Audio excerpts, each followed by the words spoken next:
उसको साइडमा गइसक्यो हो अहिले हो दिजु अब मेरो गर्लफ्रेन्डै हो अब चाँडै बिहा हुन ला हो कुले हो के गर्छौ मेरो भाइ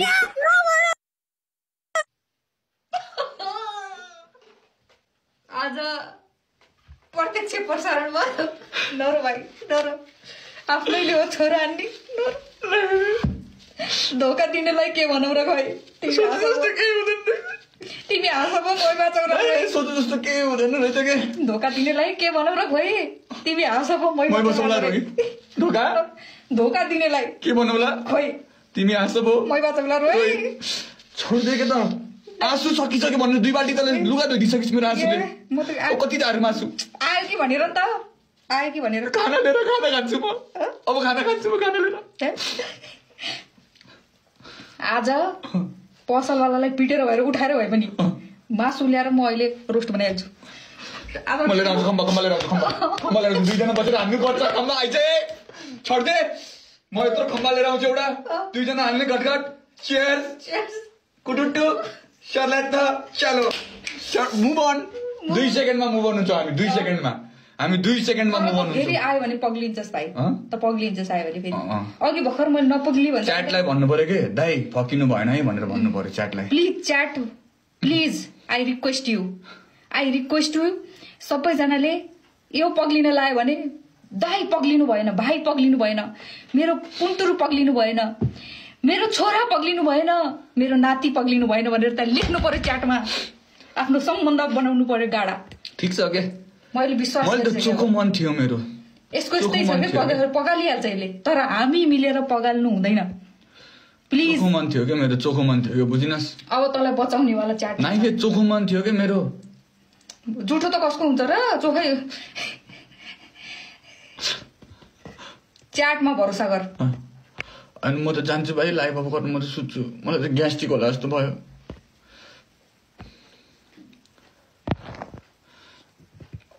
जान्छु म त पुग्यो यस्तै रहेछ जिन्दगानी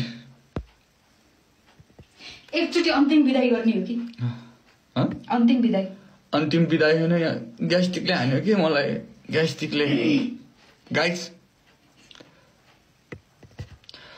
अन्तिममा घुमाए फिराइ सोचे जस्तो केही पनि हुँदैन रहेछ कि लाइफ भनेको यही रहेछ अलग टाइप्सको सकिन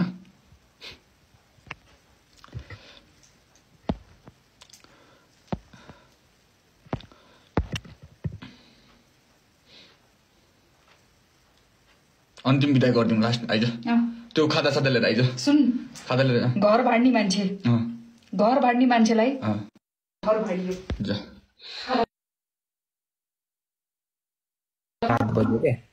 जाऊ त एकचोटि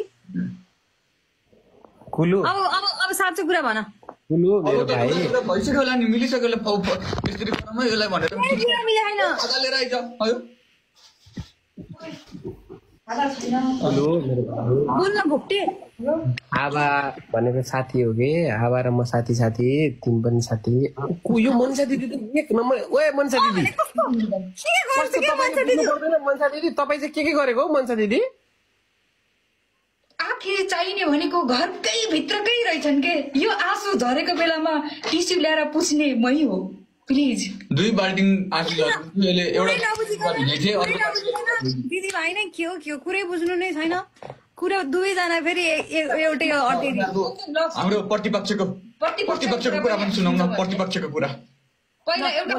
मात्र एक जना गरेर बोल्ने है यहाँ अलिकति सुन्न गाह्रो हुन्छ क्या फेरि अलिकति फैसला गर्न अलिकति गाह्रो हुन्छ फेरि तिमी साँचो कुरा भन न तिमी लास्टै रहेछ ल म बोल्छु पहिला सुरुमा म बोल्छु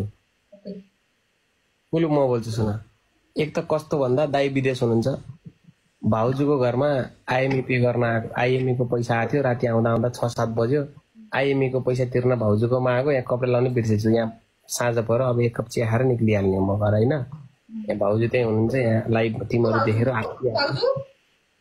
होइन अर्कै भाउजू आबा त मेरी भाउजू त दाइ आबा भाउजू चाहिँ म यहाँ आइएमई को पैसा तिर्न मात्रै आएको दाइ विदेशमा हुनुहुन्छ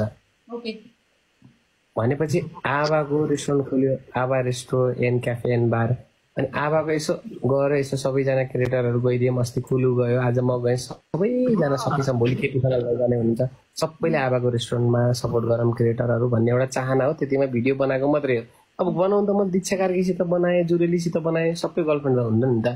आबाको दिलमा कुलुको नाम लेखिसकेछ कि यो अहिले तर डिटेक्टिभ मनिषा दिदी चाहिँ यति फेल खाएको रहेछ निस्केपछि भएर आएको त होइन षड्यन्त्र होइन के हे मनिषा दिजु मैले त्यस्तो गर्छु त अनि ठुकरा के मेरा प्यार मेरा इंतजाम तू देखेगी एकछिन पक्न बब्लीजी पुरै बुझ्दैन कुरा बिचमा भेडो बब्लीजी अहिले हजुर कहाँ बसिरहनु भएको छ हामीलाई एड्रेस चाहियो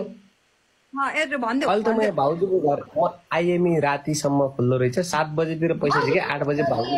कुन चाहिँ भाउजू पर्नु भयो होला त हामीलाई त्यो जान्ने त मौका त दिनु एकछिन पक तेरो सास गनायो एकछिन चुप लाग ठुकरा के मेरा प्यार मेरा इंतजाम तू देखेगी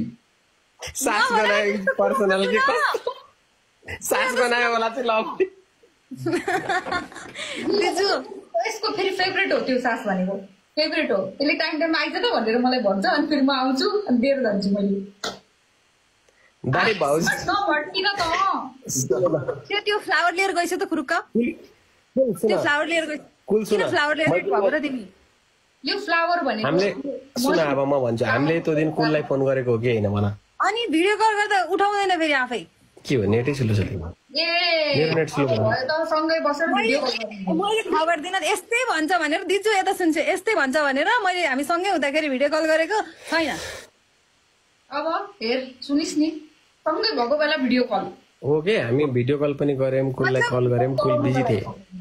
हामीले गरे हो यो कुरा सत्य हो बोलाउनलाई यो यस्तै कुरा नहोस् भनेर बोलाउनलाई के हो कि होइन म अहिले देखाइदिन्छु मैले गरेको थिएँ थिएन कल मैले जो आउँदा नि कल गरिरहेको हुन्छु गाई जो आउँदा नि कल गरिरहेको हुन्छु मैले सत्यतालाई कुनै प्रुफको आवश्यकता पर्दैन तर दुईजनाले प्रुफ दिए सिधै झुटो हो यो त प्रतिपक्षको कुरा सुन्नु भागो यहाँ नभएको न बब्ली आऊ न यार एकछिन यहाँ प्रतिपक्षको कुरा सुन्दाखेरि अलिकति डरै लाग्यो दिजु सुन एउटा वकिलै राख्नु पर्ला तँलाई बनाऊँ कि अब वकिल कालो कालो कोट लगाएर सुन साँचो सत्यतालाई जहिले पनि प्रुफको आवश्यकता हुँदैन बट बोथ आर आज आएर हजुरले नि यस्तो भन्दैछ यार लास्टै चित्त दुखेको भन्दा चाहिँ आफैले त बुझिरहेको थिइस् नि म बुझेर भएर भनिरहेको छु तैँले बुझेछस् भाइ अहिले फेरि पक्रिन्छ आज आएर दिजु पनि मेरो अगेन्स्टमा म कस्तो चित्त दुख्यो लास्टै यो अगेन्स्ट होइन कि यो डिफेन्ड हो दिस इज नट अगेन्स्ट ठिक छ अनि कस्तो अनि दुवैजना ट्रस्टै लाग्दैन त मेरो अनि फेरि सुनिस् नि दादा भयो होइन उसले भनेको पनि राइट हुनसक्छ सुन त एउटा राम्रो चिटिक्क परेको एम्बुलेन्स बोलायो नि त एम्बुलेन्स हुन्छ चिटिक्क परेको कस्तो त्यो फुलमाला भयो म आउँदिनँ म आफै हस्पिटल लिएर जान्छु आउँ म हस्पिटल लिएर जान्छु भने त म कोमामै जान्छु भन्न मन त लागिरह होला तर यस्तो भन्दैन यसले अहिले म आदेशमा पनि आउनु मेरो अरू बेलामा चाहिँ यता सुन्छु अरू बेलामा चाहिँ वास्ता गर्दैन